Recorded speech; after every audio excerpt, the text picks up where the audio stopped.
امریکایي او ترکي چارواکو په استانبول کې د افغانستان د سولې په اړه د کیدونکې غونډې د اجنډا، نیټې او موخو په اړه بحث کړی. دا بحثونه ترکیې ته د افغانستان د سولې لپاره د امریکا د ځانګړي استازي د 4 ورځني سفر پر مهال شوې ده.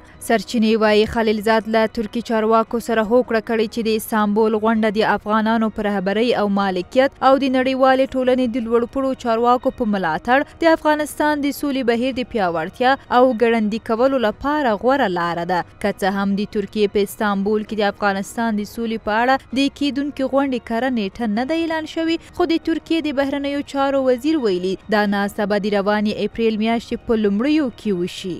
د افغانستان حکومت د سولې په برخه کې د انعطاف په څرګندولو آن وخت مخکې ټاکنو ته هم چمتووالی ښودلی، خو پر یوه تضمین شوي اوربند یې ټینګار کړی. هغه څه چې د سولې پروسې د ګړندي کولو او یوې پایلې ته د رسیدو لپاره د جمهور رئیس غني طرحه بلل کیږي.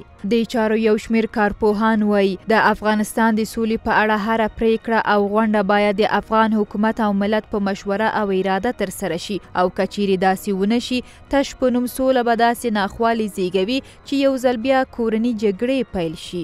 د دوی په وینا د باعزتې سولې لپاره باید په حوصله کار وشي. په اوسني وخت کې افغانان د هر څه نه مخکې صلح ته اړین ضرورت لري. د صلح لومړی شرط گذشت، تیریدنه او صداقت دی. په لومړی سر کې طالبان باید د صلح خبرو ته صادق اوسیږي، او بل هر هغه پریکړه یا تصمیم چې د صلح په خبرو کې نیول کیږي په هغې کې باید افغان دولت او د افغانانو حقوق پکې خوندي وي او مراعات شي، او افغانان باید د پریکړې په اړه کاملا راضي اوسیږي. که خدای نخواسته داسې ونه شي نو هیواد به د یو بل نامعلوم ناورین طرف ته بوځي.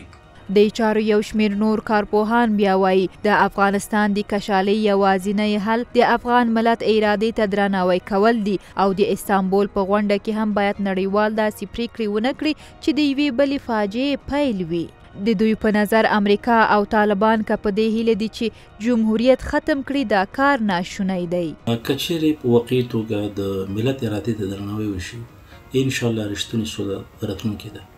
ګرچې د اوسني دولت او هم اشرف غني کومه طرحه چې د امریکا هم په دولت کې سیاسي مخالفین هم وسلوال مخالفین مخالفت کوي، خو زما په نظر یو معقوله طرحه ده، او که چیرې ټولې خواوې د دې طرحې ملاتړ وکړي، د ملت ټول لوی او کوچني ملتونه په سیاسي برخه کې خپل شتون لیدلی شي.